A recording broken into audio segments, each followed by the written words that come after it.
مرحبا، السلام عليكم. بس إن شاء الله نبدأ بعد 5 دقائق. وعليكم مرحبا السلام. أستاذ وائل. أهلًا وسهلًا.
Good evening, everyone. Hello, Mr. Wael. It's always وعليكم a pleasure to have you with us with the UOB Library. And I am Zainab El Sheikh from UOB Library team, and I am delighted to introduce our presenter, Mr. Wael Mansour from Elesvier team. who will lead today's session on the Scopus author profile. And we can start now, Mr. Wael. Thank you very much, Ms. Zainab. Mr. Wael, your voice is muted, I think. Okay. Can't hear you. Not muted.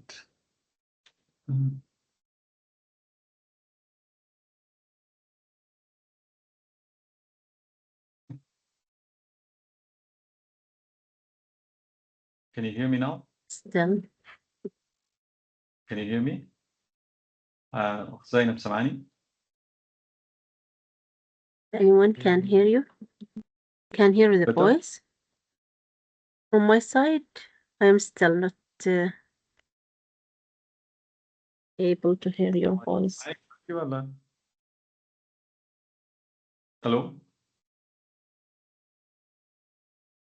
ممتاز. Yeah, you can start. If they can, maybe I have some. I will check my audio. Okay, you can start now. Assalamu alaikum, everyone. Good afternoon, and thank you very much for your time. My name is Wael Mansour. I'm from Elesvier. And today we are going to go through a very important topic for you as a researcher. Maybe it's not very long session, but it's very important for the researchers to maintain and follow on the author profiles in Scopus. Although this is done by an algorithm automatically for you, but it's important that you review it from time to time to make sure it's 100% correct, because it is done by an algorithm in Scopus, and the accuracy I would expect it's about 97 to 98%. So we would like to bridge that 2% to 3%, which you may have a margin of error. So I'm going to share my screen right now, if you don't mind. Then we can have a look on Scopus. And also definitely we will have time end for Q&A as well. So I hope you can see my screen right now, the Scopus landing page, which you can see the different types of searches, documents, authors, researcher discovery, organizations, Scopus AI. And also we talked about sources, which has the journals, conferences, and books, and how can we use Matrix to select the journals. Also, we talked about the question mark and how you can send a support ticket or go via the video tutorials for in Scopus. So as I mentioned, and Ms. Zainab mentioned also, that we are going to focus on the author profiles, which is we start here in the author search. If you would like to search for your name to start actually editing your profile, or even someone else if you would like to look at the profile for another researcher worldwide available in Scopus. So just to get a name from University of Bahrain, I'll go to organization and then search by University Bahrain. And I will select an author name randomly just to show you the profile of the researcher. Maybe Dr. Tariq Mahmoud or Professor Tariq Mahmoud. Let me copy the name and go back to the search. So the right way is for you to do your search is to put your last name and then first name and search. You can also add the affiliation in case if your name is very common. Let's say someone is Ahmed Mahmoud or John Smith or so on, very common names, then you can add the affiliation as well. And then you search. So you can see that there are several actually Tariq Mahmoud from different universities.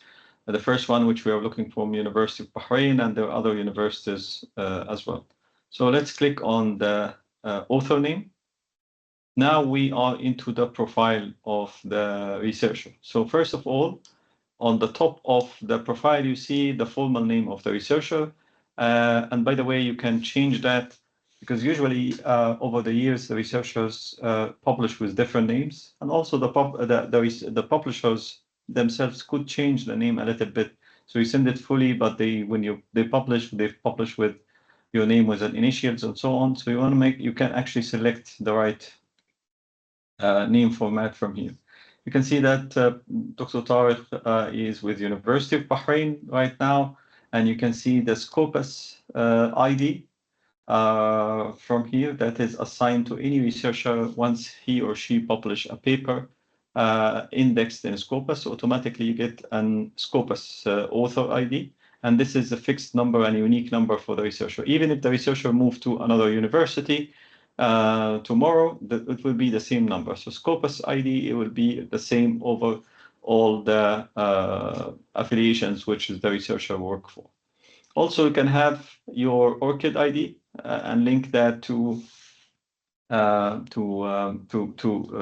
between Scopus and ORCID profile, and there is a step-by-step in the help can help you on doing that. What's the benefit of this? The benefit of this, first of all, if you have an ORCID ID, then you don't have a problem with the name with any database. You send it with your paper, so there is no confusion about the common names or the similar names. Number two is if you do the link like this, Scopus will update your ORCID profile as well. Then we can see here the other information. You can see the number of citations, which is 6,330, and these citations came from 3,000 plus documents, as you can see. The total number of publications for Dr. Tariq in Scopus is 263, and his H index is 44. And then we start seeing the rest of the information, the documents, impact, and so on. We'll come back to that. But before that, there's also show all information. If I click on this, then I can see all the information related to all the academic history for Dr. Tariq or Professor Tariq. There are other names. This is what I was talking about. These are the other name formats, which is Dr. Tariq published with. And here is the Scopus ID, the ORCID, we have seen that, but these are the different institutions which is Professor Tariq actually worked for. And here is a long list since 2010 he was working for. These are the subject areas which is Dr. Tariq published in as well. And then, as I mentioned, you see the documents, that these are the publications for Dr. Tariq. You can sort it by anything. You can sort it by highly citation, or maybe you would like to sort it by newest publications. So you make sure that the latest publications have been added into Scopus. And maybe I need to mention here, let's say if there's a paper has been delayed and it's not added into your profile while you see it already online in the journal, then the best practice is to go to support, contact the support team and send them the PDF, the full text PDF article to them and tell them it has not been added to Scopus yet, and they will work on that. So you see the list of publications on the left side. On the right side, you can see some matrix. Here is the number of documents, which is the blue bars, and number of citations is the black line, as you can see. And then also you can see the author position, how many times you were last author, how many times co-author, how many times single author, and so on. Also, you have the impact, which will show you the what are the SDGs which is covered by your publication. So these SDGs is only for Dr. Tariq. SDG 1, he has 1 publication. SDG 3, he has 17 publication. SDG 7 is 41, and of course all of these are actually added automatically. You can see all the documents which is cited your work, if there are preprints, the co-authors you worked on with, and so on. So it's a lot of things which is you can see about your profile. Also, even H-index, you can, if you click on the H-index number, you can see the graph or how it is calculated for you. It's 44 here, so the 44 publication which has at least 44 citations in the same time. So that's like an introduction for the author profile, and then we come to the maintenance of the profile. The maintenance, there are 2 areas which we can do the maintenance for the profile. The first one is edit profile. So you need to search for your profile, open the profile, the author profile, and then click on edit profile.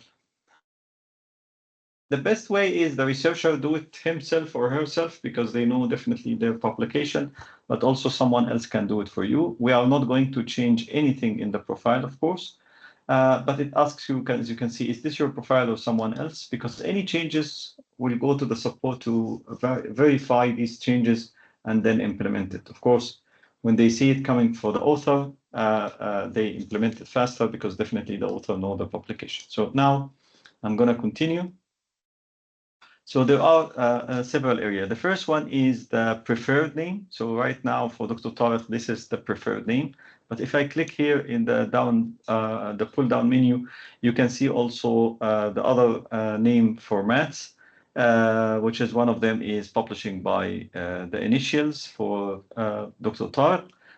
So you can select the preferred name. Where are these names coming from? This is coming from the papers which you have published before. So these are the different formats which were appearing on the paper. So first thing, you can change the preferred name if you want.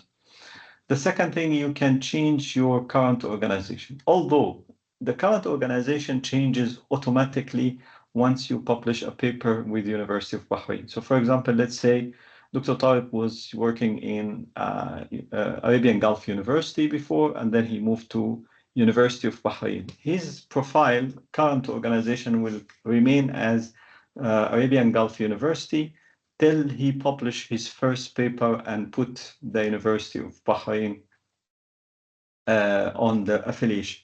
Once he do that, automatically this will change. So why do we have this option to change it? Because sometimes the Scopus, when the first paper for Dr. Tariq, when he moved to University of Bahrain, he used the lab in Arabian Gulf University, and he used some resources from University of Bahrain, his current employer, and then he put both affiliations. So Scopus will see all the affiliation, AGU, and the current affiliation, University of Bahrain. So two affiliations on the paper. First of all, the paper will be counted for both of them, but Scopus still see Arabian Gulf University, so the affiliation will not change automatically, and you need to do it manually in this case. But in the normal case scenario, once you moved from university to another, after you publish your first paper with the new university, this will change automatically. So this is the second area which we need to be careful about, or we need to take care of. The third part here is the documents you have. So you can see that Dr. Tariq has 263 documents. So we can do two things here. We can review these articles, and if any one of them is not related to you as a researcher, you can click here and remove it from the profile. So that's one option. And it's good to review all of them. Sometimes actually you may have an article which is not yours. Actually, the impact is just, of course, if it's not yours, you should remove it anyway, but sometimes the impact could actually reduce the total impact of the researcher as well. And then the second part, which we can do, if you are missing any of the articles in your profile and it is already in Scopus. So there are two possibilities. One, the paper is in Scopus, but it's not linked to your profile. So you come to here and search for missing documents in Scopus in this area. And then once you see it, you click on Add to my profile. Again, this will go to the support. They will review the changes and then implement any changes. The second possibility that the article is not in Scopus and it's missing from your profile. So as I mentioned in the beginning, you need to go to the question mark on top, contact us, and send the support team your article in full text in PDF. That will be the fastest way for them to add it to you to your profile. But of course, you need to log into Scopus so they can recognize you that this is coming from Dr. Tariq, and they add it to his profile. So again, just to recap on this area, the first part to maintain your author profile is you can change the preferred name. You can change your current organization, although you're gonna use it on a very small cases because by default, this will change once you move to a new affiliation and publish with them. The third part, you can review your articles and remove anyone which is not from your profile. It's assigned to you by mistake by the algorithm. And the fourth part into this area is actually search for missing papers and add it to your profile. And actually, this is a new feature in Scopus. That's automatically done by an algorithm. We found 2 documents that might belong to this profile. So who would be the best person to review that is the researcher. You can see real-time computer integrated manufacturing. This is the article title. You can review it. Okay, this is mine. Then I click on add to profile. So even you don't have to search for it. So these are the 4 things we can do on the first option. Let's go back to the profile. So we access that we go to the author profile first, and then click on edit profile. So from edit profile, we can do all these changes. The second part of this session, or the profile maintenance, is when you click on more, you have potential author matches. What does that mean? So if I click on potential author match, the algorithm actually look at a different matching point to be able to assign papers. So Dr. Tariq has published a paper with ABC journal. So that is automatically, they will check the name, they will check the subject, the email, many matching points. Okay, so it looks like all the matching points are correct. I'm going to assign this paper to Dr. Tariq profile. Then second paper, there's some changes. Maybe on the email address is not the same. There are some, the name is written in a slightly different format, and so on. So the algorithm in this case prefer to create another profile instead of merging 2 people, which is could be different, and then it's going to be difficult to unmerge them again. So how can we solve that? We clicked on, let me go one more step.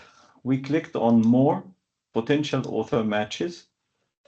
And then as Dr. Tariq, if you click on view latest publication, then you can see this is the publication which is published with this different institution in Pakistan.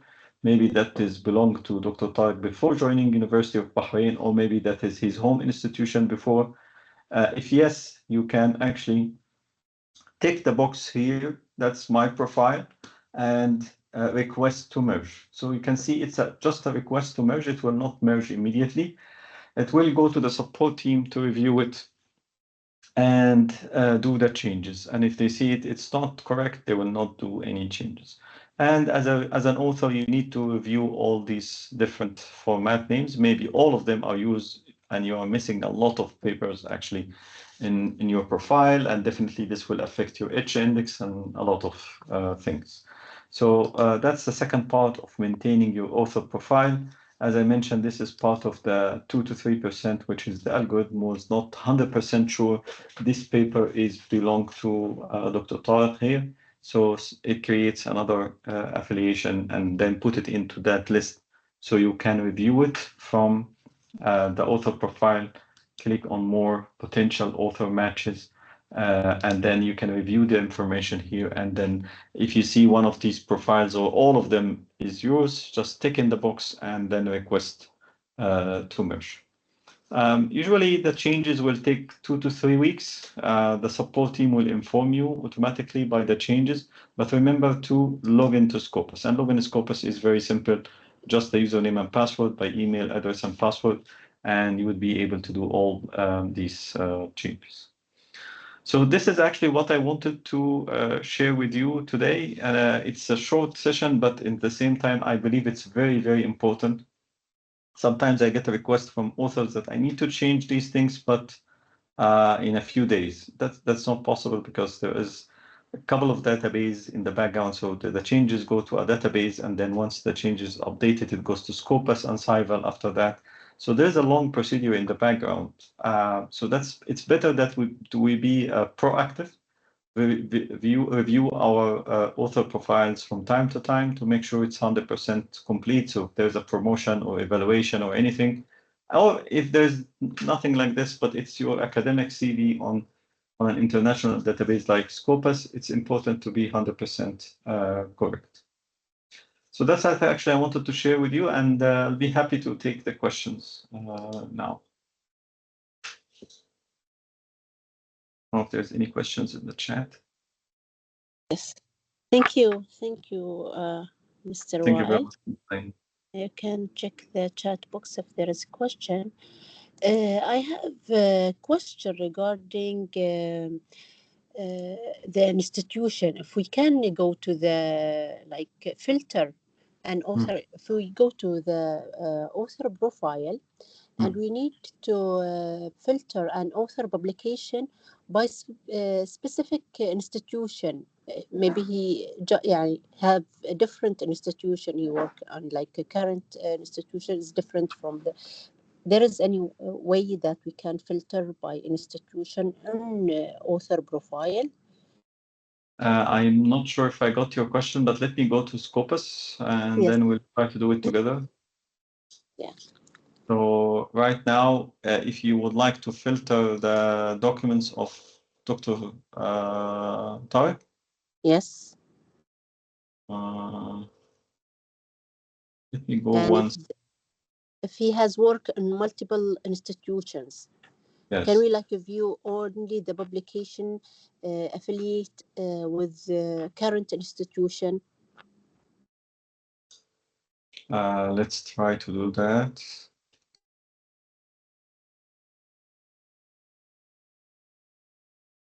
It's a good question. So we go here, search by author profile, click on the documents 263. So we have all the publications of Dr. Tariq here. And then on the left side, we go to the affiliations and we need to filter by University of Bahrain. So yeah, exactly, it's possible. So he has 122 publication with University of Bahrain. So I'm clicking on limit to. Okay. So these are 122 documents related to University of Bahrain.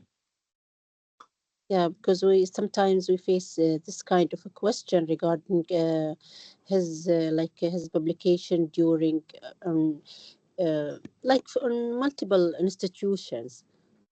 Okay, of course. So we need to filter all the the current one and the old one. Yani. Yes, of course. Thank you, Mr. Wael. Welcome. Any question from the researchers or from the attendees?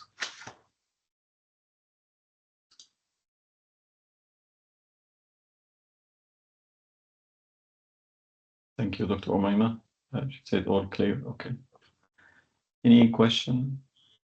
I would recommend that you go to your author profile every 2 months, 3 months or so. Make sure that all the publications are into the profile correct. You're receiving your citations, each index is updated. So once you need actually the profile is to be updated, you are ready already with the correct information. As I mentioned to you, this is all done automatically by an algorithm. So it's important that you review it from time to time. And of course, the researcher or the author is the best person who know the correct the correct information.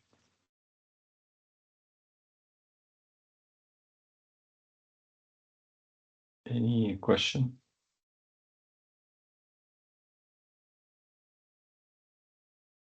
Okay, Mrs. Zainab, I think if we don't have questions, I would recommend the people to start using it, and then if there are questions later on, we can connect, of course. Yeah. If they have any questions, they can send their question anytime, and we'll be happy to help them with any things they need. And thank you everyone for attending today's session, and special thank you to you, Mr. Wael. Thank you. And we hope to find this workshop useful, and we encourage you to visit our library website and start exploring our collection. And if you need any question, any help, or you have any question, please do not hesitate to contact UOB Library. Thank you. Thank you very Mr. much for your time. Assalamu alaikum.